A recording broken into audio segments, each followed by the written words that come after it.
Good evening, everyone. A warm welcome to today's workshop. The title of the workshop is Nutrition Essentials for a Healthy Weight Loss. An interesting topic, a topic that concerns most of us. So we'll begin. Let me introduce myself. Alpa. I am a senior nutritionist and also lead the R&D department here at HealthifyMe, in the field of nutrition for more than 20 years. So today I will be talking about nutrition essentials for a healthy weight loss. And let me start by sharing a PPT. Any questions you have, you can, we'll enable the chat post the session. So you can put in your queries there and I'd be happy to answer them for you. So let's begin.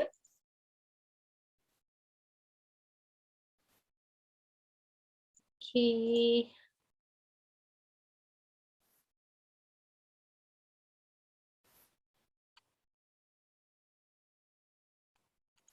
All right. So before we talk about what are the essential components of a diet for healthy weight loss, the most common question that is asked by most of our clients is what exactly is a healthy diet, right? So it's a very difficult question to answer because the term sounds easy, healthy diet, but there is so much of information out there, whether it's the internet. There are different types of hundreds and hundreds of diets out there which claim to be healthy. There are lots of books on diet. There is media surrounding with the diet, right? The moment you see healthy, like there are recipes which are tagged as healthy, there are diets which are tagged as healthy. There is so much of information out there, and you start to wonder that which exactly is healthy. And there is also a lot of contradictory evidence, right? Like some say fat is good, some say fat is bad, some say carbs is good, some say carbs is bad. And then all of them have evidence, have research. So you are totally at a loss that what do I believe? So that's why it's very important that the term healthy diet that applies to you is based on your own personality, your individuality, and no diet is similar, or what works for someone may not work for me. What works for me may not be work for others, right? So I cannot label as one particular diet as a healthy diet, but I would rather call this as healthy dietary pattern that a person can develop themselves by following certain rules, by following certain ideas, by making changes in their lifestyle, which then becomes a healthy diet for that person, right? So what are the certain components of healthy dietary patterns? These components are the ones which include whole grains, which include legumes, pulses, a lot of vegetables, fruits, nuts, seeds. And these dietary patterns typically would limit refined foods, then processed foods, or foods and beverages which are high in fat, high in sugar, or red meats, and all the junk food, right? So also one should remember that it is not only a healthy diet which is going to prevent illness, or which is going to keep you healthy, or which is going to give you results. There are a lot of other factors which are involved in keeping one healthy. These include regular exercise, good sleep, good hydration, limiting or restricting or avoiding smoking, alcohol, junk food, as well as behavioral modifications which bring down your stress levels, your anxiety levels, promote good sleep. So all these factors together will constitute a person in becoming healthy, will help a person in becoming healthy. But of course, diet plays a very, very important role uh, in losing weight, which we are going to talk about today, or rather, I would say it as maintaining a healthy weight. Right? So, how does exactly weight gain occur? A very simple way that I can put it is when the amount of food or energy that you eat is much more than the energy that you spend. Now, this sounds like, that means that if you don't exercise and you only eat, would that cause weight gain? Well, not necessarily.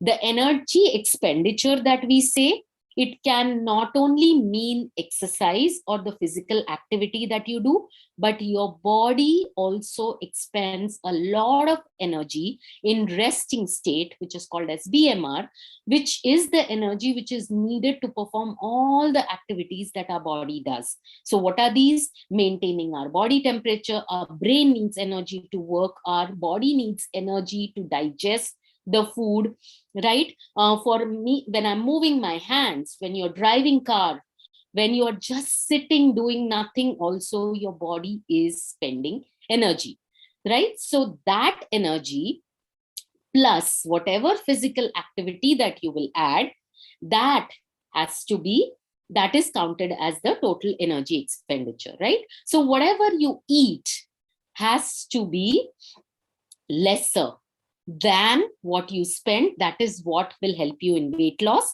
If it is more, then you end up gaining weight, right? This is the simplest of principle of weight gain.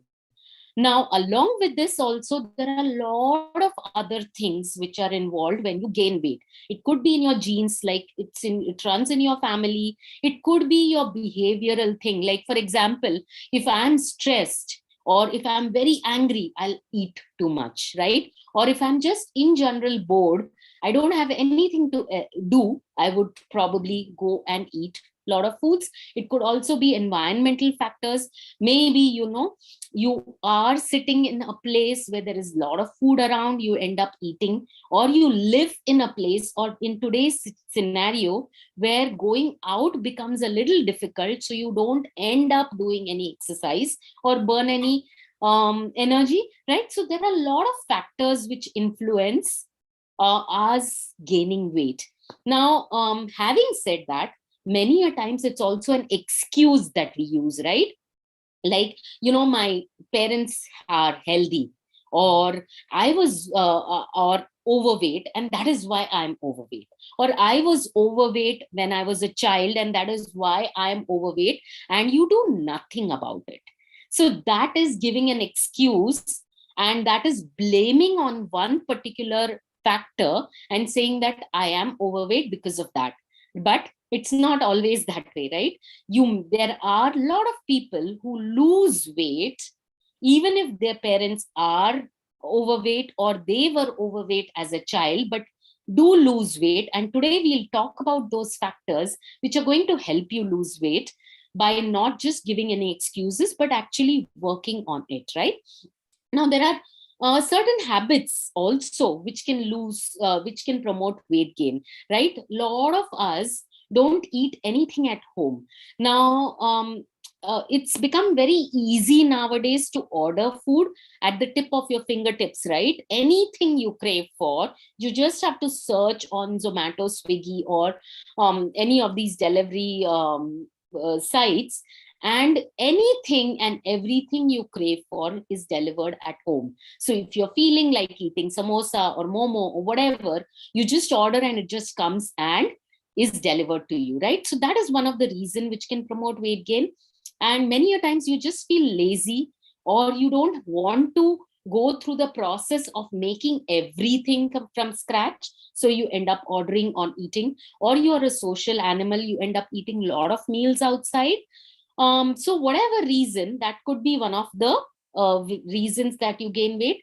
Also, oftentimes you opt for a lot of high fat and calorie dense foods. For example, it's winter, it's very cold, and you constantly hungry. So instead of opting for a soup, or instead of opting for something which is low calorie or stir fried vegetables, you opt for something like a paratha, you opt for something like halwas, or you opt for something like samosas. Once in a while is okay, but if you keep on opting for those, it can promote weight gain.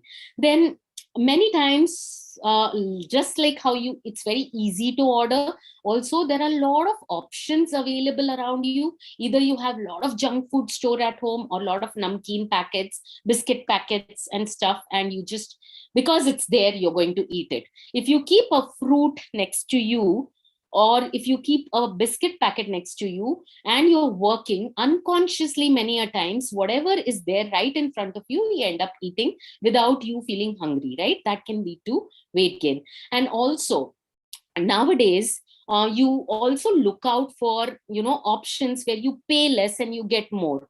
You don't think that I am paying less and I'm getting a lot more, but it is not something my body needs, but it's just because you want to save, and you opt for larger portion size and you end up eating it. Or you go for this buffets where you have 20, 30, 40 options, and instead of limiting to 3 or 4 things, because you have paid 1200, 1500, 2000 for the buffet, you want to eat as much as you can, right? But your body doesn't need it. So there are so many scenarios where you end up gaining weight and you don't realize it, right? So these are the things that all of us know are not right, but we just, because it's our lifestyle and because we are just ingrained into doing it, it becomes a habit, and you end up doing it over and over and over again, which leads to weight gain. So, is there any hope? Is it possible to lose weight? And can I keep it off? Will I be able to maintain the weight for a long time?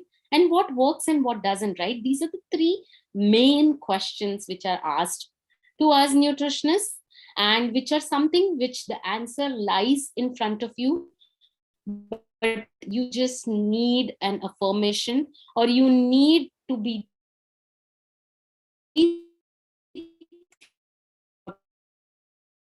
And that is how you'll be able to answer all of these three questions which I have put there in on the screen. So let's talk what are the principles that we should be following to reach to a healthy weight loss, and which is going to be also lasting, right? So let's talk about balance, right? There are a lot of diets out there which will tell you, for example, a keto diet. Don't eat carbohydrates. They are very bad for you. They'll promote, and they will promote eating a lot of fat, which is the best diet you can have. Then there are certain diets like Atkins or paleo diet, which will tell you, again, don't eat carbohydrates, they are very bad. Then there are certain other diets which tell you that fat is very bad, but you should eat more protein, right? So lot of diets which are very popular, and which are, when you Google, they'll be at the top, and you think, okay, that's the diet for you, and that is what is going to give you results. One thing that I would like to point out is, all of these diets will give you results, but these are what we call as short-term results, right? They are short-term. They will give you instant results because you are cutting down food groups, you're cutting down your calories, you're eating very limited things. So obviously you're going to get results. But is that a sustainable one? No. Are you going to follow those diets for a lifetime? No. Are you happy eating that diet? No. Is your body happy with those diets? No, because it can lead to nutritional deficiencies. It can lead to a lot of other metabolic disorders later on, maybe high cholesterol, maybe kidney disorders, maybe liver issues, right? Or brain fogging. There are so many things that can happen if you follow something which is not balanced for a very long time, right? So very important to have a balance in your diet, And that balance can come by eating all the various food groups which are available, and especially what we term them as whole foods. So whole foods are the foods which are found in the nature as is, so which have a covering, right? Which would include fruits, vegetables, nuts, seeds, grains, pulses, all of this which are found in the earth. Because they are found as is, which are natural, which are whole, they offer you all the nutrients which your body needs, along with weight loss, right? It's not just weight loss that you're looking for, but it also, your body needs those nutrients to function. Now, so nutrition deficiency is something which comes with imbalanced diets. That is why balanced diet is something which is going to be a lasting one, which is going to definitely give you results. And oftentimes there are so many other diets, right? Or rather, this concept that people have, right, when I'm talking about balance, is also, let's talk a little bit about calories. Um, all of us need a particular amount of calories that our body needs for its energies. Remember, I told that body needs a lot of energy or food for its own processes, irrespective of weight loss or weight gain. So what our body needs a specific number of calories for that. And typically, if I have to write down as the number, for women it is usually around 1200 calories. For men it is usually around 1500 calories. So that's the bare minimum that your body needs, which also alters depending on your height, weight, and everything. But that's the bare minimum that your body needs, even if you want to lose weight also. So what mistake we often do is we start cutting down these calories, right? When you start cutting down these calories and you start skipping meals, like, let me not eat dinner today, or let me not eat breakfast, I'm putting on a lot of weight, let me cut down certain meals. So we often try to cut down our meals and cut down our calories. Now what happens is, body needs those calories whether you give it or not. So it switches to what we call as energy saver mode. Like, how the car, when you fill petrol in a car, it will run very efficiently. But the moment the petrol goes into reserve, the car will start showing issues, right? The car will not be as smooth as it is when you are having full amount of petrol. And then once the reserve, it will try to run in that reserve. But then ultimately, when the petrol gets over completely, then the car crashes. Our body is very similar. So it does have stored energy. All of us have a lot of stored energy in the form of fat. So if you start eating less, then this stored energy, the body will start using the energy that you have stored. And eventually it will come to a point where, the body doesn't have much, and you'll start feeling tired, weak, your muscles will be gone, you will lose hair, everything, you will have see a lot of symptoms. And then the moment you start eating, right, that yo-yo effect will come in, and body will again start to save energy, because it doesn't know when again next you're not going to eat, right? So instead of losing that you have already lost, you will gain back all the weight. And that is why what happens is, people who restrict calories or skip meals for and then start eating normal diet, or people who avoid certain food groups and start eating normal, they gain weight very easily. And studies have shown that majorly people can sustain the lost weight for up to a year. And after a year, between a year and 2 years, usually whatever they had lost comes back, and they also put on extra. In fact, let me give you a figure. The actual weight loss, or people who sustain weight loss, the number is very, very low. It's 1 to 3% with all these methods, right? So imagine how many people trying weight loss diets, but they cannot sustain it because they are restricting calories or certain food groups, which is not the answer. Uh, so there is also this the same concept that I explained, the negative calorie balance. If you eat less, right, and you spend more, then the body uses the stored supply. So for weight loss, of course, you need to create a deficit, right? You can't be overeating. So the best answer I can give you here, if you want to restrict your calories, the deficit that you create, or the difference that you create, should be between 300 to 500 calories, and definitely not more than 500 calories. So does that mean that if my requirement is 1200, I should subtract 500 calories and eat only 700 calories? No, that is not the answer. Because the best way that you can arrive at a deficit is with eating food and with exercising as well.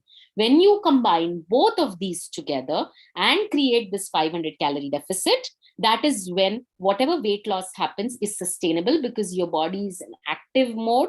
It can build up muscle, it can lose the fat, which is eventually what you should be aiming at.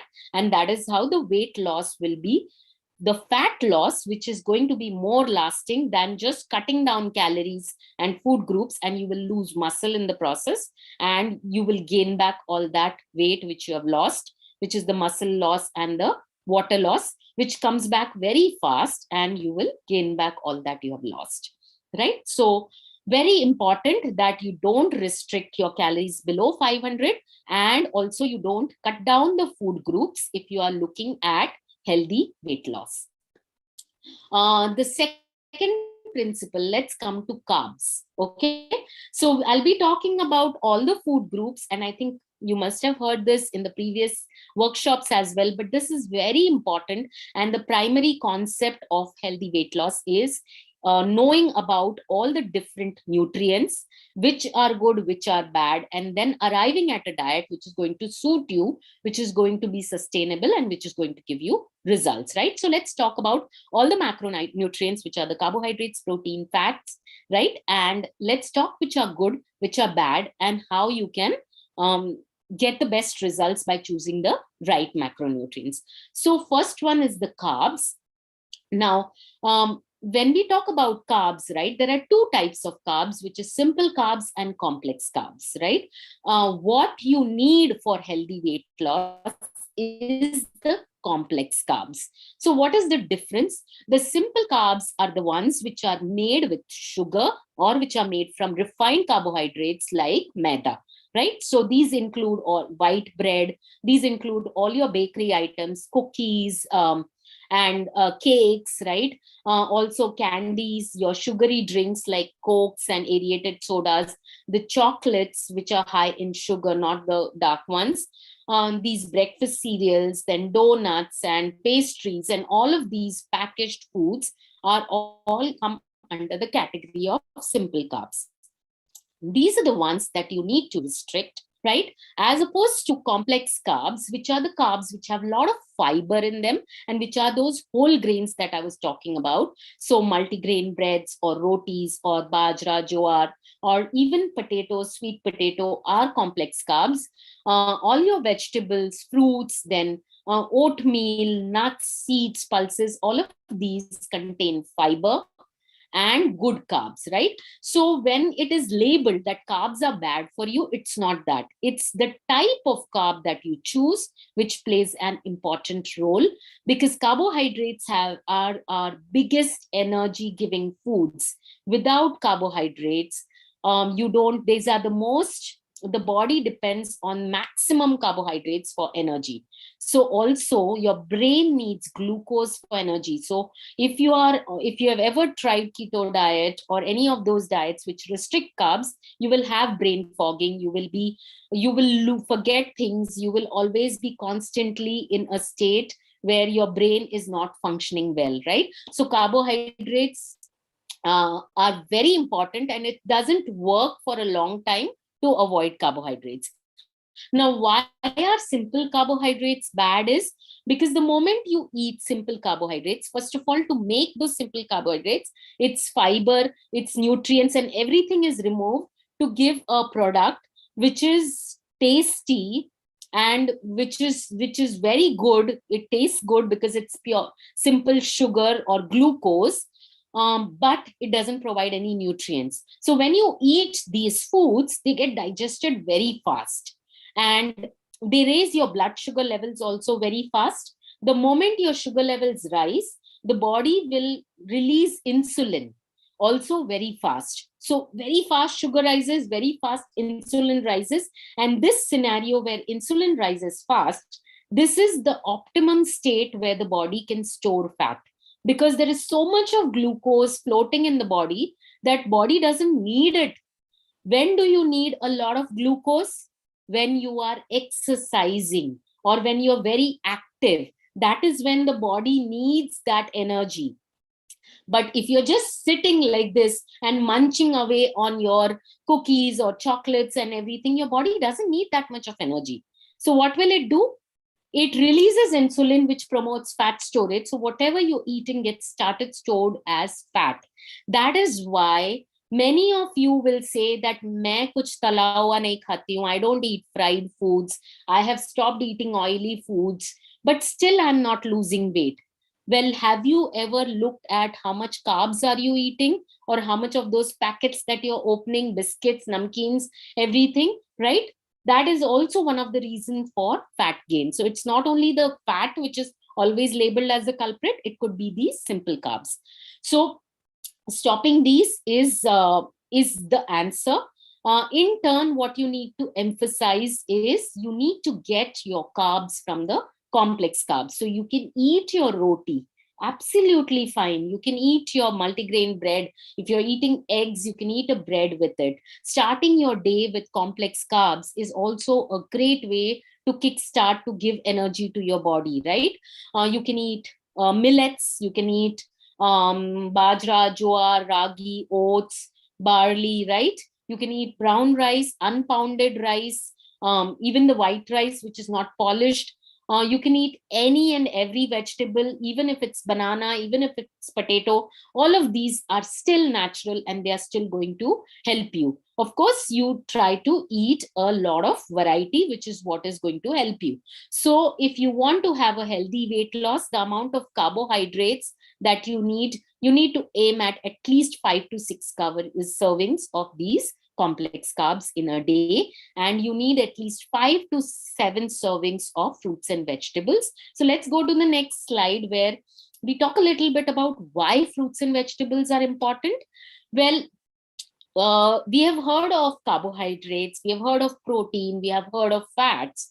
We've also heard of these micronutrients, which are called as vitamins and minerals. Now, these you never see them. So you cannot see like, okay, this is vitamin A, this is vitamin B, like how you can say potato is a carb, or you can tell egg is a protein, right? Or oil is a fat. Vitamins and minerals are always present in complexes. In one particular food, you will have multiple vitamins, multiple minerals, because they are very minute and they are present in different all types of foods, and different ones in different combinations. So why they are so minute? Do we really need them? We need them because our process of eating any food and that being used by the body does need these, right? If you are eating something, for your body to use it, it needs those vitamins, without which the body cannot function, right? It needs those minerals. And whether it's fighting toxins, whether it's transport of different nutrients, whether it's throwing away stuff, whether it's keeping your body temperature, or the keeping your body in shape, everything needs vitamins and minerals. And fruits and vegetables are the best sources of this. And to get the maximum benefit out of fruits and vegetables, the key is variety. So one is variety. The more variety you have, the better different qualities of different vitamins and minerals you'll get. The more color you have, the more different vitamins and minerals you get. And the more you eat in season, the more benefits you get. So three very important things when you choose fruits and vegetables. I'll repeat. One is variety, one is different color, and third is eating in season, right? So they will give you the best benefits. So now it's winters, you get so many green leafy vegetables. You get oranges, you get strawberries, you get citrus berries, right? You need those because they are rich in vitamin A, they are rich in vitamin C, which protects your immunity, which protects you from cold. You eat a lot of nuts in winters because they give you good fats, they give you good vitamin, fat soluble vitamins, which is needed to preserve your energy, to keep you warmer in winter. So during this time, if you think, I don't want to eat this, I want Loki or bottle gourd, I want to eat watermelon, and you will procure it from somewhere, it doesn't work. Your body will not get the benefits of that, because watermelon is rich in water, is good for hydration, which you need it in summer, because summer it's very hot and you lose water a lot, right? So eating in season, eating what is locally available, and a lot of variety is something that you will keep in mind with fruits and vegetables. And how many servings? Well, at least 2 servings of fruits in a day, and try to choose one yellow, orange, or red fruit, right? Or a vegetable, because it's very rich in vitamin A, and one dark green leafy vegetable for sure. And for vegetables, you would choose at least 4 to 5 servings in a day. So it's as simple as this, right? You don't necessarily have to eat only broccoli or only colored peppers. Broccoli is very good. Broccoli is something you should eat, then only I'll lose weight. No, it's not that only broccoli is good. You eat methi, you will get the same results, because in Western countries, they eat a lot of kale. So you will try and find kale.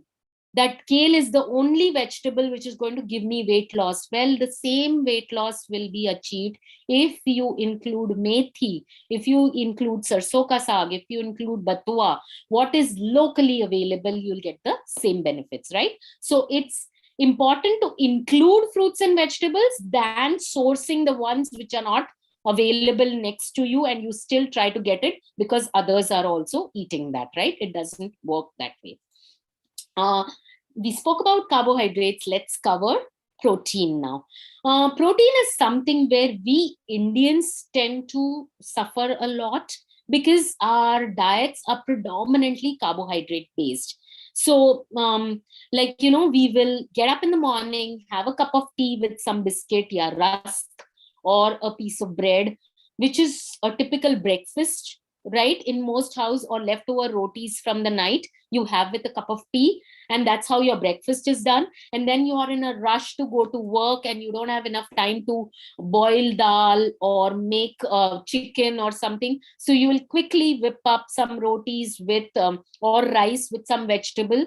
And then afternoons are also with some namkeen or biscuits again, and dinner can be something again like a roti sabzi. So what happens to this typical Indian diet that we have? There is no protein which is there. And what happens if you don't eat enough protein? Well, protein is the building block.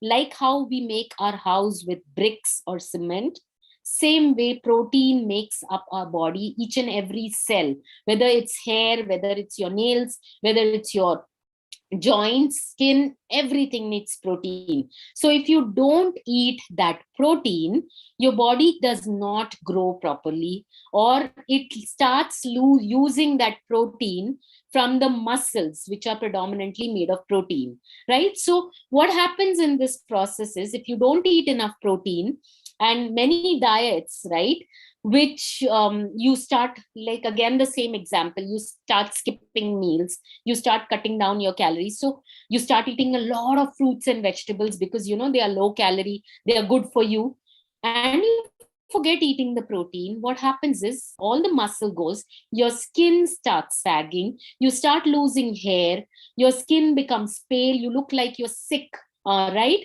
Your nails start breaking, your skin is very dry and itchy. These are the symptoms which you regularly see, but along with that, you start feeling very tired, you start feeling weak, and what happens is your body loses its immunity, you're more prone to infections, plus your body can go through a lot of pain as well. So there are a lot of things associated when you cut down your protein or you miss out on the protein, right?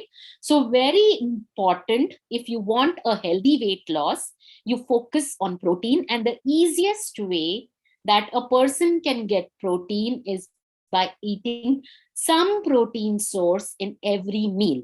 So what are the different protein sources? Well, the different protein sources, animal proteins are the best proteins, and proteins are usually evaluated in the form of biological value. So animal biological value means the protein has all the building blocks, all the amino acids that they are made of, right? So animal proteins typically naturally have them, right? So they are of better value. That is why chicken, fish, dairy, eggs, all of these are superior proteins, right? And plant proteins are said to be of lower biological value because they are missing one or more of amino acids. So does that mean vegetarians don't get good quality protein? Well, absolutely not. There is something called as complementary proteins, where if you combine the right foods, you get an equivalent value as that of an animal protein. So let me remind you of all our traditional combinations, whether it's Indian or continental, right? Idli sambar, paneer paratha, dal rice, roti dal, chole rajma rice, pasta with white sauce, then cheese and bread, oats with milk, right? These are all combinations which give us complete protein. So every meal that you eat should have either a combination of cereal pulse, okay, or you eat a grain along with some milk, or you add some nuts and seeds to it, which will give you a complete protein. And this is true for vegetarians, right? Also, there are certain foods which are vegetarian foods which have more protein, and these are dairy products, right? Whether it's paneer, milk, curd, soybean is a complete protein, quinoa is a complete protein. So those can be included. Pulses, dals, legumes are higher in protein, as well as nuts and seeds. So a typical diet, I can give you an example of how you can have protein in each meal. Say morning, if you're eating bread, you can add in some egg to it. If you don't eat egg, then you can spread some peanut butter, or you can boil some chana, some moong, or add in some sprouts. You can make a hunkered sandwich, right? Or if you're having upma, poha, you can have a glass of milk or a cup of curd. You can add peanuts or soya or paneer to your poha upma, right? And idli sambar is there, or dosa is there with sambar, or paneer paratha. These are all great examples that you can include protein in your breakfast. For your snacks, include a handful of nuts or seeds, or you can drink a glass of buttermilk, have a cup of curd, Greek yogurt, right? Or protein laddus made with nuts. These are all great ways to add protein. For lunch, if you're eating roti sabzi, in the sabzi, you can throw in some paneer, you can put in some dal, some soya, or you can have a cup of raita or curd or something and increase your protein. Then you can make your rotis by adding some soya flour, chana flour. You can make bajra, jowar roti to increase the protein. And dinners can be khichdis or dal rice or chana chole rajma with rice, or you can have moong dal dosa or besan dosa, right? And that is how you can easily meet your protein needs and get weight loss, which is going to be healthy, right? If you're a non-vegetarian, you can include eggs and try to stay away from red meats. You can eat it once in a while because they are also having high cholesterol and high sodium in them. So try to stick to leaner meats. And if you are a non-vegetarian, aim for at least 2 servings of Fish, because they give you extra advantage of good fats. So coming to that, let's talk about fats. Choose healthy fats over unhealthy fats, right? So fat is one of the biggest culprit when it comes to weight loss. Like, it's got such a taboo that if you want to lose weight, you should stop eating fat. It is not that all fat like carbohydrates, which is bad. It is the trans fat and the saturated fat, which are two bad fats, which need to be restricted. So what are trans fats? Basically, oil is treated in the factories. It's treated with hydrogen, and the liquid oil is converted to solid oil. So margarine, dalda, these are examples of trans fats. So why do people do that? Why convert oil to this? It creates a different bond, which is a trans bond. And when you make food in that, that food has got much longer shelf life. So it is very beneficial to the packaged food manufacturers, junk food manufacturers, because their food can stay fresh for a very long time. But that creates a havoc in your body. There are so many side effects of trans fat. They increase your bad cholesterol, the LDL cholesterol, plus the cholesterol. They lower your good cholesterol. They induce a lot of inflammation and pain in your body. They damage your arteries. They damage your brain. There are chances that if you eat a lot of trans fat, you are susceptible to stroke, heart disease, diabetes, PCOD. There are multiple metabolic disorders that you can be affected with, right? Just a very simple example: if you make some namkeen at home, after 8 to 10 days, it starts smelling because we make in normal oil or ghee. But if you buy a packet of chips, even after 1 year, the chips will still taste fresh, right? That's the fat. So just not good for you, right? It's the bad fat which is a problem. Then second bad fat is the saturated fat. This is like typically the ghee, butter, coconut oil, or the red meat and dairy has got saturated fat. So is it like bad and you don't eat it? Well, it's not bad you don't eat it.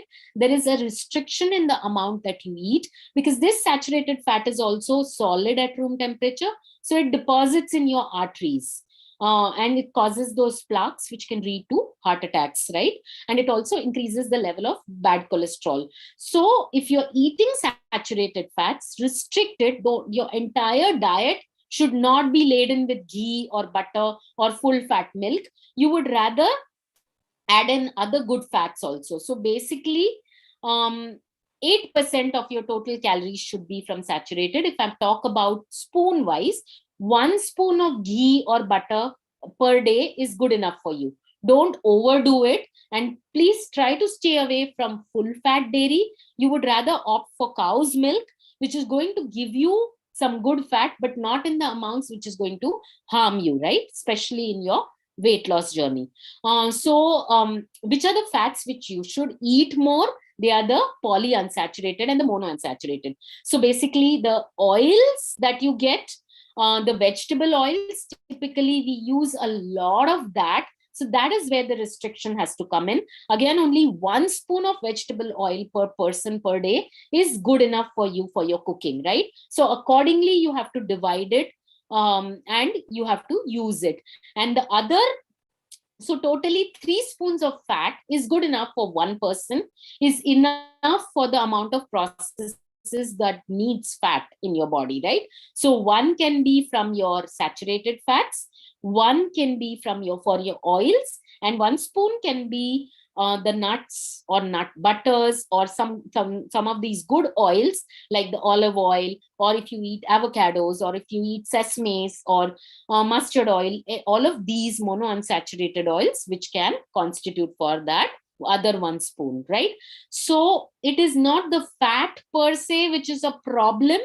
It is whether it's the good fat or the bad fat, and whether you're eating fried food as opposed to the foods naturally rich in fat, which is what is going to make the difference. And same goes with the egg yolk also. Like, people stop eating egg yolk because egg yolk has got so much of cholesterol, it's bad for you. Well, it's natural. It's also got a lot of vitamins in it, biotin in it. There are a lot of good fats which are there in the egg yolk, which is good. You would rather not eat a whole egg which is fried than avoiding the egg yolk. You would eat the whole egg omelette, whole egg poached, whole egg boiled, and avoid that extra fat that you're going to cook your egg in. That is what is important, right? Not avoiding the egg yolk per se. Uh, then comes hydration. Again, something which is very, which is not given a lot of importance in weight loss, but because our body is 70% of water, right? It has got so many functions, whether it's again throwing away toxins, maintaining the body temperature, carrying important nutrients, transporting the nutrients from one organ to another, blood, sodium, potassium, electrolyte balance. There are so many functions of water. So imagine if you don't drink water, what happens? You think that, okay, if body is made up of so much of water, what if I don't drink, right? Let the water go away and I'll automatically lose weight. Well, that is true. In fact, the moment you start a diet regime or you start cutting down your calories, the first thing that goes is the water. But there's a certain limit to which the water has to be lost, because if it loses more, again, body goes into an energy saver mode and it starts saving the water. So when you drink less water, you will start feeling more puffy. Your hands, and you get up in the morning and you'll have swelling in your fingers, swelling in your feet, swelling under your eyes. All these are indicators that you're not drinking enough water. So it's giving you the opposite result. You're actually going to show more on your scale if you're not drinking enough water, right? And also, one very important thing that you need to remember is without water, your body cannot burn fat. It needs water. So if you really want to have good weight loss, which is the fat loss, you have to increase your water intake. And what is the optimum water intake? Well, the best way to analyze, again, it's different for different people. In general, it's 1.5 to 2 liters. But the best way to gauge is check your urine color. It has to be pale yellow or white. That is an indicator you're drinking enough water, and you can stop at that. Doesn't mean you go to the over extreme and drink 5 liters, 6 liters. That is also not good, because you're washing away a lot of good nutrients with the water, and that is also not going to lead to healthy weight loss, right? And if you are someone who, best water to drink is not the fancy waters which are available, but plain water, which is the best one. But if you're someone who absolutely hates drinking water, you can flavor it with natural flavors like infused water. Put in some fruits like strawberries, apples, oranges, lemons, some herbs, some spices, and flavor your water. In fact, in winter, when we drink very less water, the best water is take hot water, put some apple slices, put some cinnamon, and keep it, let it infuse, and drink that. It smells great, it tastes great, and it will make you drink much more water. You can also increase your water intake by having soups, rasams, dals, moong ka pani, smoothies, right? Coconut water, buttermilk. These are also great ways of increasing water. And an excellent tip that I give is, before you eat any meal, drink water, right? So that fills you up, you eat less, and don't drink water with your meals. Again, half an hour after your meal, drink a glass of water instead of going in for that extra sweet or something that you typically would reach out to. Drink a glass of water. And whenever you are stressed, or you feel you are hungry, or you want to reach out for something, first drink water. Automatically your cravings will also be taken care of. Eating regularly, this is something where not only does your body behave very well when you give regular intake of food, but also it controls your mind as well. Because what happens is, we are all creatures of habit, right? Like, we love when things are in routine, when there is habits which are formed. So if you eat regularly at the same time every day, eat your breakfast, lunch, dinner, and your snacks, your body gets into that habit mode, and automatically your body gives you a cue that it's your meal time, and you start feeling hungry. So all those unnecessary hunger pangs or sudden cravings don't arise if you create a regular habit. Also, what happens is when we skip meals or don't eat on time, we go into a mode where you feel such an uncontrollable hunger that you will grab anything that comes in your hand. And also, you don't have the energy to cook something and you will eat something which is junk. So portions may be large when you skip meals. You will have more appetite, more cravings, and which will also hamper your metabolism. So your body will not be able to process the food that you eat, and it can lead to weight gain, right? So a typical general good way of eating regularly is eating your breakfast, lunch, and dinner. And you can add in two small snacks of nuts or fruit in between. That is good enough. You don't need to eat like multiple meals. Even if you follow this, you should be in a good state to have healthy weight loss. Uh, Along with, so these are what we spoke about dietary changes, right? Like I said in the first slide, it is not only diet which is going to lead you to healthy weight, or which is going to lead you to weight management. Along with diet, daily exercise, and it doesn't necessarily have to be going to the gym, right? Daily exercise is important, something which is going to keep your body moving, because with this your body can spend more, and you can easily compromise, or you can easily control your intake if you have some expenditure, right? So how can you do that? You can do some home exercises, you can do dancing, you can walk, you can increase your neat activities instead of sitting and speaking on the phone or working constantly on your laptop at home. You can have 1 hour reminders. Just get up, stroll a little bit, or do some spot marching. You can take your calls when you're walking around, right? These are all ways that you can increase your activity. And the most worst thing that you can do for which can prevent weight loss is extreme inactivity, binge watching. How many of you will eat your food now after this session and then go and sleep on your bed or sit on the couch and binge watch Netflix for 2 hours, 3 hours, 4 hours, and you don't realize that you're sitting for long hours at a stretch, right? This is the habits that we cultivate, and this is what actually creates issues or creates hindrances in our weight loss journey. So please avoid extreme inactivity. You can time your screen time, right? Like 1 hour or 2 hours at the max.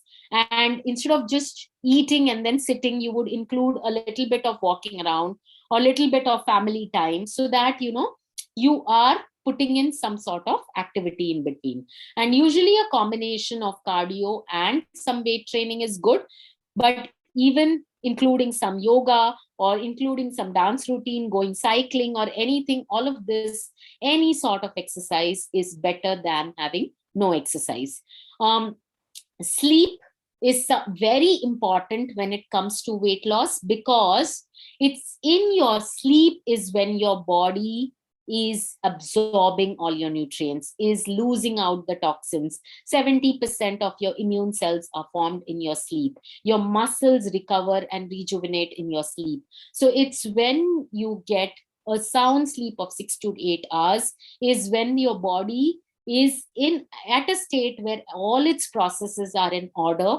And when you wake up feeling fresh and light is when you realize that whatever you've been doing is correct and it is giving you good results, right? So sleep is also neglected. So if you are someone who has been doing good diet, good exercise, but yet not seeing results, try to look at your sleep regime, right? That could be the culprit in your weight loss. The last but the most important thing is stress. It's avoiding stress as much as possible. And I mean, I know that we cannot avoid stress in today's world. You just cannot avoid stress completely. Very It's very natural, but why is it important to control your stresses? Because it releases the hormones which do not let your body burn the stored fat, right? So that's the cortisol hormone. So the more stress you have, the more cortisol is released, and the more fat is stored, right? So even if you cannot avoid stress, at least do some activities which are going to relieve it. That would mean not working at a stretch, taking regular breaks, listening to music, or talking with someone, letting out instead of holding on to everything. And there are certain breathing exercises which you can practice on your work, at your work desk, before sleeping, on waking up, or even doing some pranayam. These are very simple things which you can include in your routine.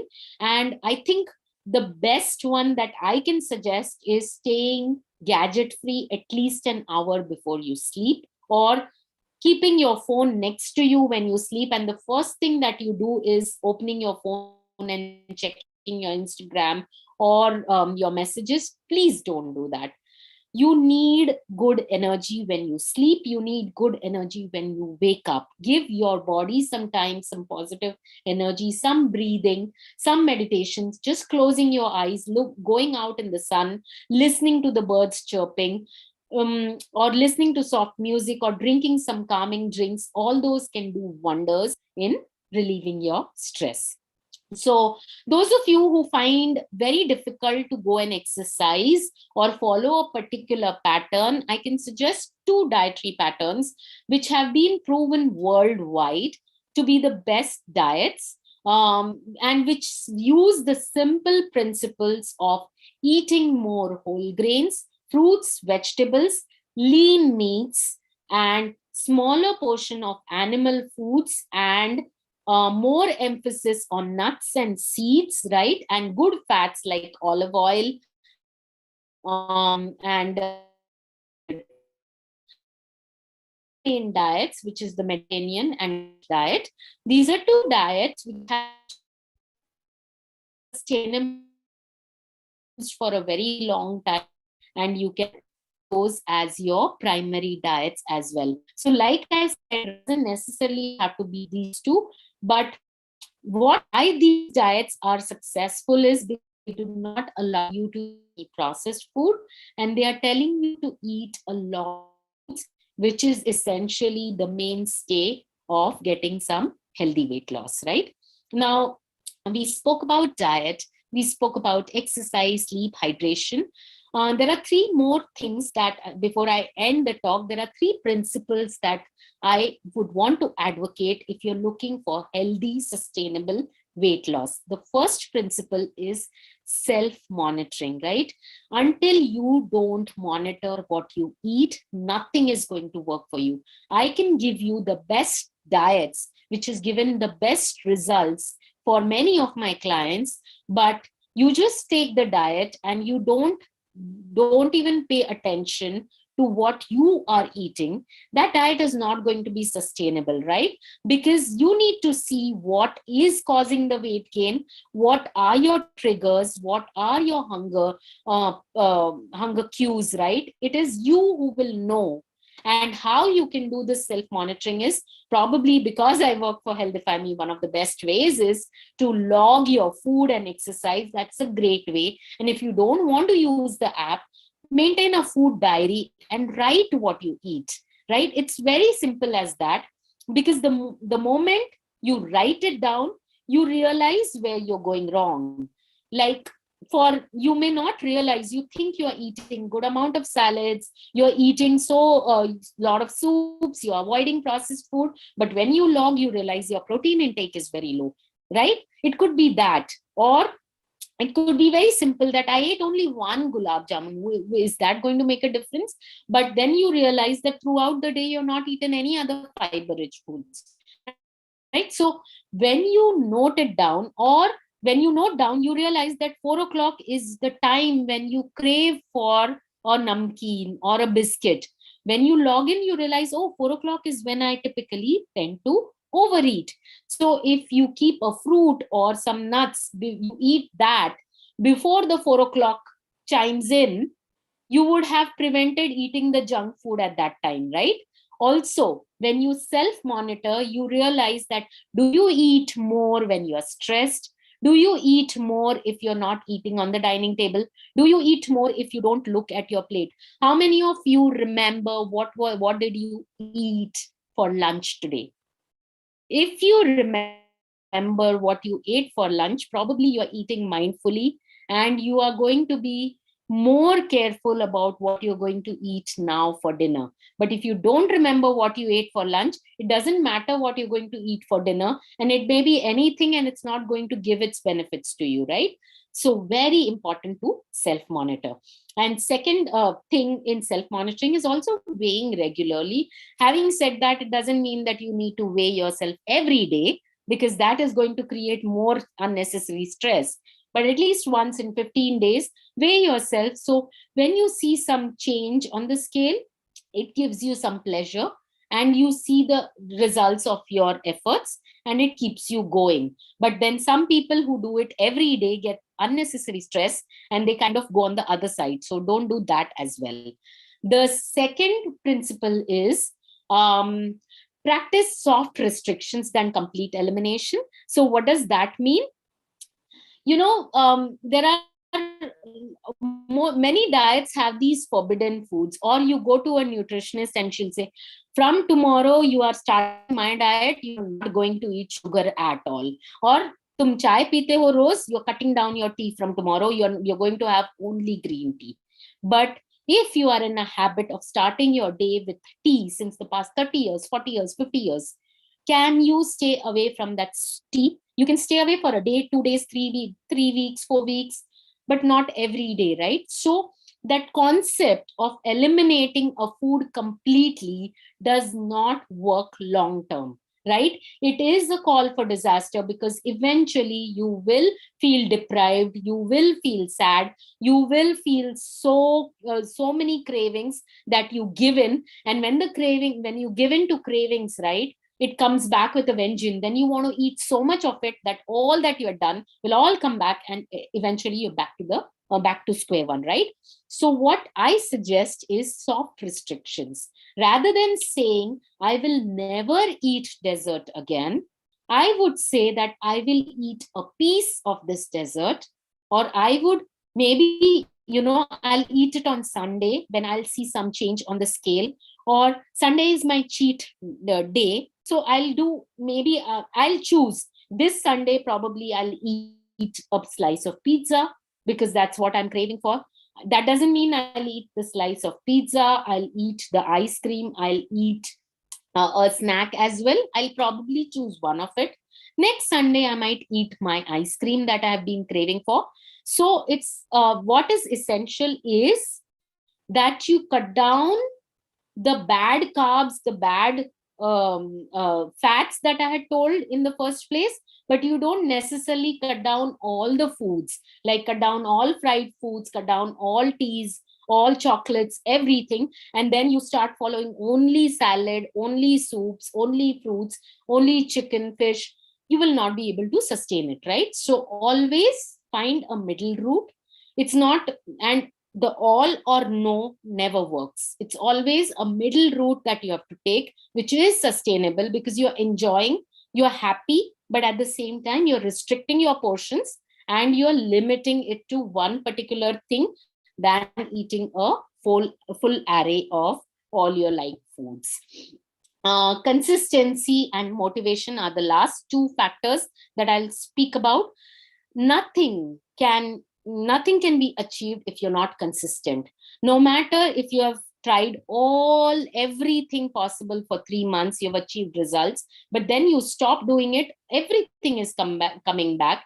And like I said before, right, that is what happens to many people who are going for weight loss. You probably have taken, many of you have a premium plan with us for 3 months, 6 months. Till you are on the plan, you will follow your nutritionist advice, you will do whatever she says, you will follow it, you will lose your weight, and then you don't want to renew your membership, right? And then you will say, I've got my weight loss, or I have lost so much, now let me do it on my own.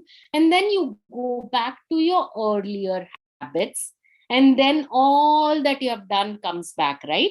So why does that happen? Because you're not consistent. Even if I'm not saying that you need to renew, but if you don't renew, whatever you have learned in those 3 months, 6 months, you need to practice it later on in life. And that is where the SMART goals come in the picture. You don't, you set a goal which is realistic. You don't set unrealistic goals that I'll lose 10 kgs in 1 month or 10 kgs in 2 months, which is not realistic, right? Or I'll stop eating roti rice completely. It is not realistic, right? Or something like, I'll go to the gym for 2 hours every day. Is it realistic? No, it is not. So what you would do instead is you would set goals which you can easily do and then build up on those. Like eating one fruit every day is something is you start off with, then you make it 2 fruits, then you add in vegetables. Similarly, 10 minutes of exercise or walk you start with, then you make it 15 minutes, then you make it to half an hour. That is how you build, and that is something, because you have built it, you have found the right time for it, you are definitely going to succeed than putting in 2 hours of gym membership and you don't have the time to go to the gym. So how many days are you going to find that time? Maybe for a couple of days because you've paid money, but then eventually you won't find time and you'll stop going, right? So very important that whatever you do, be consistent. It may be a very it may not be a big result, but it will be consistent. You will see eventually what you would have achieved in 6 months, you will achieve it in a year. But trust me, after that it becomes a habit, and that becomes your lifestyle, because that is what you are aiming at. And last thing that I want to talk about is motivation. Motivation gets you started for anything, right? There are some dieters who can achieve results very easily. Well, there are some who will try today, do it for a week, and then give up, and again try, again do it. And this is the story of their life, right? They will never achieve results. So this is mostly about motivation. Until and unless you are not motivated to put in effort, nobody else can do it for you. It's you who decide whether you want to lose weight, whether you want to tackle your conditions, or whether you what your goal is. And one thing that I would say is, people who think of the weight or the number on the scale, they will not achieve as good results as those who think of it as being healthy. Because specifically, a lot of studies have shown that people who are diagnosed with diabetes or high blood pressure, high cholesterol, they succeed much more faster than someone who's just looking for weight loss. Why? Because they've got that thing, oh my god, I have got high cholesterol, now what if tomorrow I get a heart attack? Or I have got diabetes, what if I have to take insulin every day? Or someone in the family has got it, you don't want to be like them. So you put in more, you're more motivated to do it, and you will do it religiously, you will do it consistently, right? But if you just think that, okay, you know what, I want to lose weight, that's about it, that probably might not get success. So fix your goal in a way that it is going to give you long-term results, and give yourself some motivation which is going to help you reach towards that goal, right? So your willpower, your motivation, your positivity, your consistency, all of it is going to give you results, and not the bad genes that my father is overweight, so I'm overweight, I cannot do anything about it, right? Or I cannot cook food, so I cannot eat healthy. Like, these are all excuses. Stop giving excuses, stop finding excuses, but do what you can, what is there within your limits, and that is what is going to keep you going, right? So to end this talk, not no diet is the perfect diet. You are the one who can decide what is the perfect diet for you. You are the one who is going to lay down the principles. You can always use guides which are going to take you there, but eventually you are the creator of your health, and you are the one who can ruin your health, or you are the one who can improve your health, right? So you need to do it yourself. And for that, there are certain principles that I spoke about: a good diet with good carbs, good protein, good fat, good water, good sleep, good exercise, along with consistency, motivation, self monitoring, controlling your portions, avoiding processed and junk food. These are all different factors. There are so many factors which affect, right? So even if you nab a few, and if you're not able to stick to a few, you will still get results, and you're going to get results which are going to be consistent. And before I end, one thing that I always tell is focus on your health and not your weight, because it's healthy weight loss that you want, and not just weight numbers on the scale, right? So that brings an end to my presentation. Hopefully I have answered most of your questions. And moderator, can you please open up the chat so I can take up any other questions?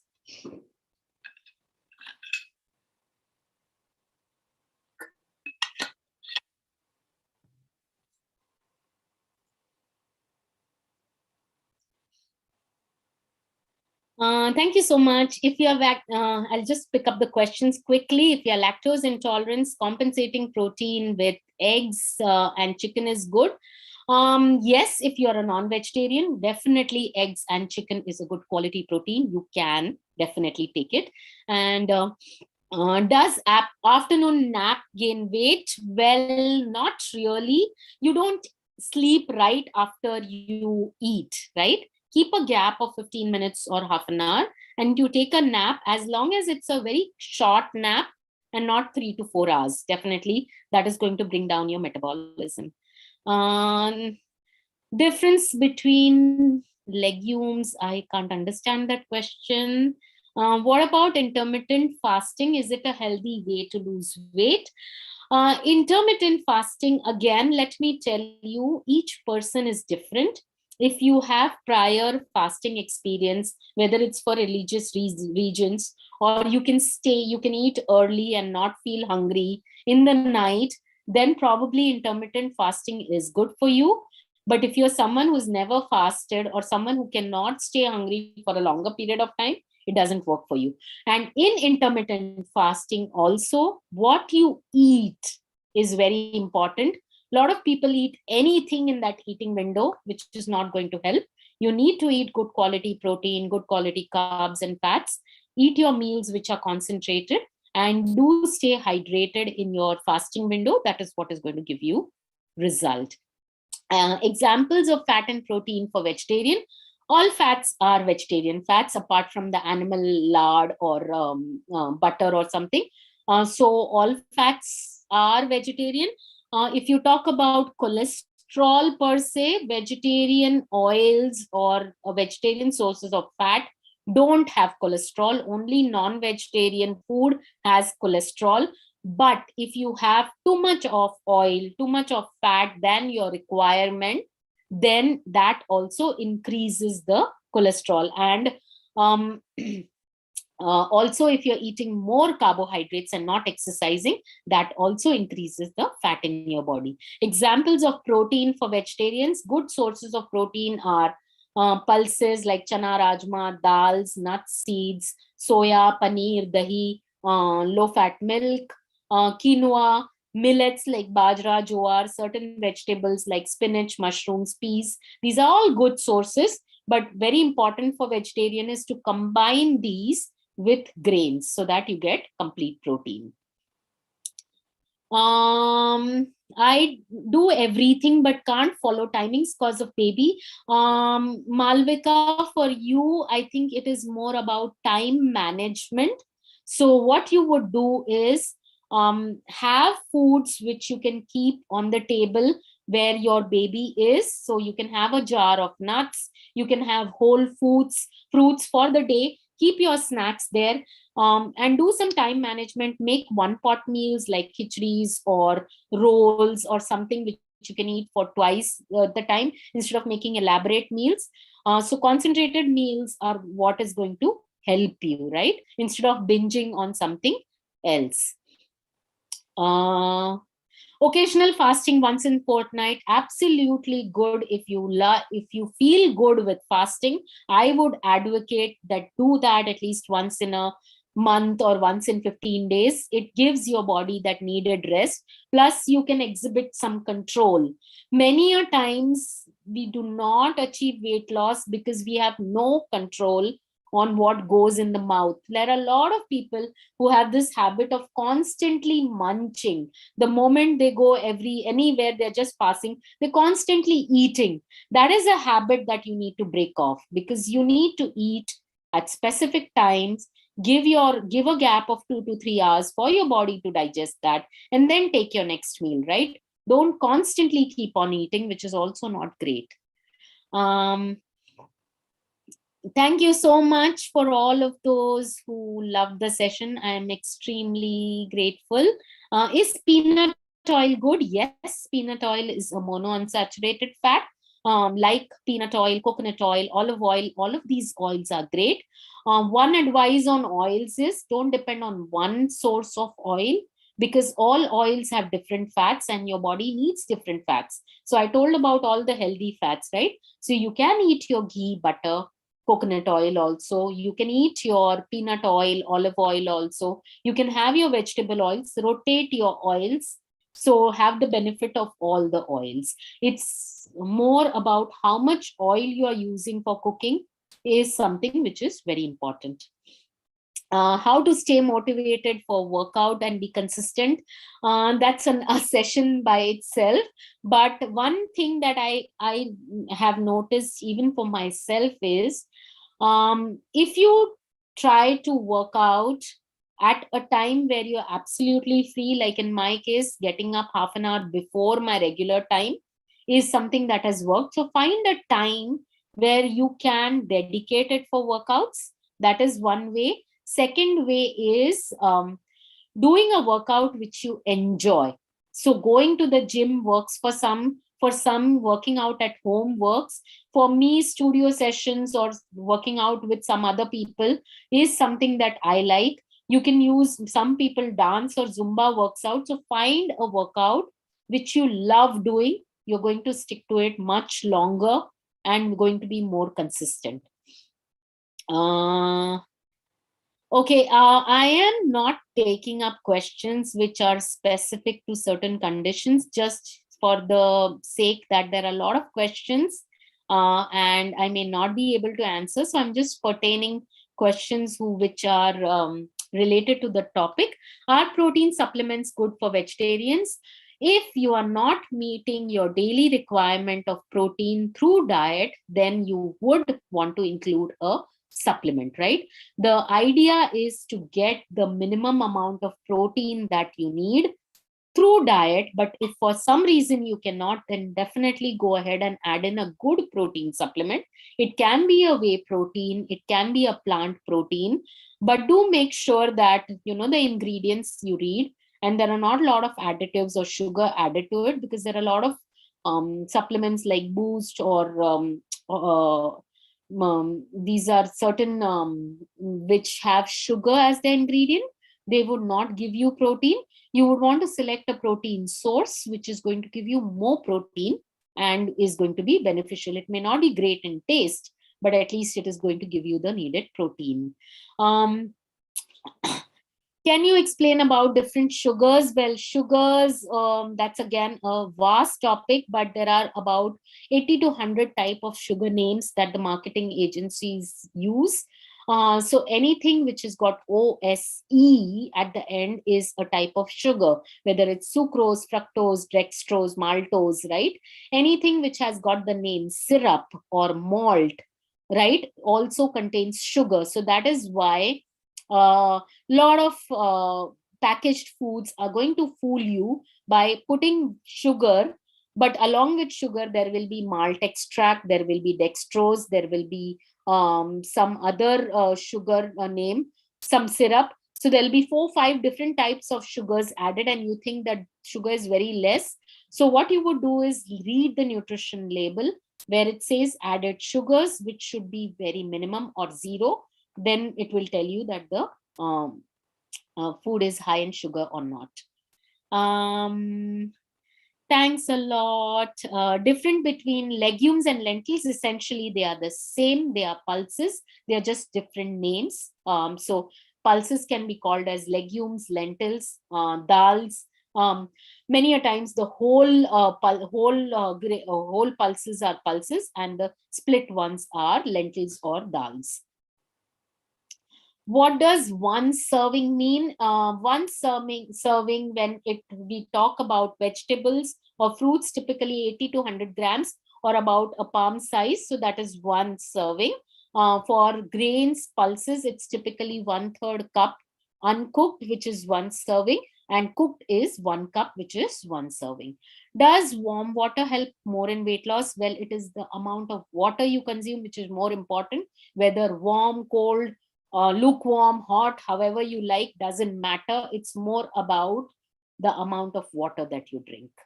Ideal ratio of exercise and food intake. Well, there's no ratio as such, but about 45 minutes of exercise is good enough. Food intake depends from person to person. You can check your BMR and you can check how much is your needed intake. And from that, you can subtract. Typically, if you're looking for weight loss, 250 from food and 250 with exercise, and you get a 500 calorie deficit. You will lose about half a kg every week, up to 2 to 3 kgs a month, which is extremely good weight loss, and you would not gain that very easily. Can honey be with lemon water, lower fat content? Absolutely no. Honey is sugar. Lemon water just improves your metabolism. It does not burn fat per se, right? So no. Only walking and diet से weight loss होता है? हाँ होता है, अगर आप walking brisk walking करो, ऐसे वॉक करो जिससे कि आपका हार्ट रेट बढ़ जाए और आपके चीक्स गर्म हो जाए. दैट इज एन इंडिकेशन कि आपकी कैलोरीज बर्न हो रहे. और फूड में अगर आप प्रोसेस्ड फूड्स, शुगर या ऑयली फूड ज्यादा नहीं खाते हो, वेजिटेबल्स, फ्रूट्स, नॉर्मल घर का खाना खाते हो, equal interval portion size control करते हो, even that is going to help you with weight loss. Brown bread or 100% whole wheat bread is better? 100% whole wheat. Brown bread is nothing but sugar, which is caramelized and colored bread. Look at the ingredients. Be an alert consumer. Look at the ingredients. Ingredient has to say whole wheat flour or atta as the first ingredient. Then only it is good bread. A lot of breads companies will put it as just flour or wheat flour. Even that indicates as maida. The whole word has to be there as the first ingredient. Is tea considered as a part of breakfast or snack? Tea is typically a snack. Is apple cider vinegar gummies good? I would suggest you would rather have apple cider vinegar. Why you're adding the extra sugar in the form of gummies? Warm water, I answered. Weight loss and sleepless nights give stress. Yes, I can totally understand. So, you know what? Don't think of it as weight loss. Think of it as changing your lifestyle and sleep better. That is going to help you much better. Which fish helps in weight loss? Any fish, even the fatty fish like salmon. Try to use the fish which are not higher on the food chain, the larger fish, or you can source it from better sources for the mercury. But otherwise, any fish, specifically the fatty fish, because it has got omega-3 fats, which is the good fat that you want. Can we eat boiled egg daily? Yes, you can absolutely eat one boiled egg daily. मैं daily चाय के साथ पराठा या रोटी लेती हूँ. चाय के साथ पराठा या रोटी लेते हो, साथ में उसके बाद आधे घंटे बाद 1 ग्लास दूध पिए या दही खाइए साथ में, या पराठे को स्टफ कीजिए दाल के साथ और स्प्राउट साथ में लो या पनीर के साथ, देन दैट पराठा वो आपके लिए बेटर है. Which vegetables and fruits are appropriate for diabetics? All vegetables and fruits. It all just matters when you eat it. Fruits, especially the sweeter fruits, the portion size is very important, and eat it as a mid snack, earlier part of the day. Don't eat sweet foods later in the day. And also, if you're eating vegetables like potatoes or sweet potatoes, which have high glycemic index, combine it with fiber-rich foods so that the sugar levels don't increase drastically. Uh, how much olive oil can we consume? Again, a tablespoon is good enough, and use it for salads or stir fries, not for Indian cooking. 20% of protein calories means only 800 calories, where protein is not your source of calories. Calories typically majorly come from carbohydrates, right? So when I say 20% of protein, if I have to divide it, it is zero point 0.8 grams to 1 gram of protein per kg body weight. So if you're 50 kgs, then the amount of protein you need to eat is about 50 grams. What if we hit 6 months of plateau in weight loss? Evaluate why you've hit plateau. Could be your body is used to eating the same diet, doing the same exercise. Change that. Evaluate.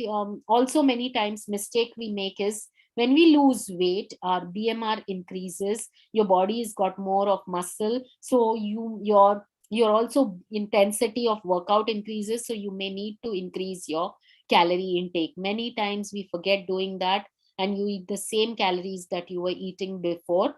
You will have to increase your calories, you will have to increase your protein, and that can take care of your plateau. Okay, I'll take 2 or 3 more questions. Are chole rice or rajma rice considered as good balanced meal? Yes, for protein. Add a side of salad with it, and that becomes a complete meal, right? If I don't feel hungry, can I skip meals? No. If you don't feel hungry, is a sign of poor metabolism. Start eating smaller meals. Start adding some metabolism booster. You can have lemon water before meals, or you can add apple cider water before meals, or have some digestive aids and improve your metabolism. Is avocado oil a good oil to use for cooking? Avocado oil has got good fats which get destroyed by heat. Avocado oil is good if you're going to use it on salads, in dressings, in stir fries, just like olive oil. Losing motivation when losing weight, tempted to eat something, give in to your temptations. Don't be hard on yourself, but bounce back again. So if you're tempted to eat something, you want to eat a pizza, eat it today, but tomorrow get back on track. It's the idea of getting back on track and never giving up is what is going to keep you motivated, than just restricting yourself and feeling more temptations and then feeling more cravings. Detox once in a week is necessary. Body is having an ability to detox naturally. It doesn't need a detox diet. So if you're eating clean, if you're eating good foods that I mentioned, you don't really need a detox. Should I avoid the yolk? I already answered this. If I eat 2 samosas in my cheat day and jog and burn, will it be compensated? Well, this is the common thing that most people use is, let me eat whatever I want and let me exercise and burn it. Well, that is not the strategy that I would advise, because that means you are giving into a temptation and then you're punishing yourself, that because I ate it, I need to lose the weight, and that is why you punish yourself and exercise. Don't follow that attitude. I would rather say, if you feel tempted to eat samosas, go ahead, enjoy eating those samosas. Next day, when you're back on your diet, you can control it by eating lighter meal, adding your exercise back. That way, you'll not feel that thing, that I'm punishing myself. Punishing and rewarding doesn't really work for a very long time. White rice is recommended. Yes, you can eat white rice if that is your staple diet, but add in good fiber-rich vegetables, good legumes, pulses, and do add in other forms of whole grains like millets or oats or barley or whole grains in your diet to compensate. Okay, can we walk after meals? Maybe 10 to 15 minutes after meals. Yes, you can walk, but it shouldn't be a very brisk walk. It should be a normal walk. because your body needs to use that energy for digesting your food than for burning calories with exercise. What should be ideal gap between food and workout? Typically, if it's a major meal, 1.5 to 2 hours. If it's a smaller meal, like a breakfast or bread or oats or something, 1 hour. If it's a fruit, within 15 minutes, you can work out. You can take a fruit as your pre-workout. Uh, okay, I think there are lots more messages, but unfortunately, the time is up. And hope you had a good. Hope I tried to answer a lot of your questions. We'll be picking up those again in my next session. Please do attend my next session on Thursday. It's on immunity boosting recipes. So I'll see you all again on Thursday. Have a great week, and remember, it's all about health and not being obsessed about weight. So do take care. Have a good night.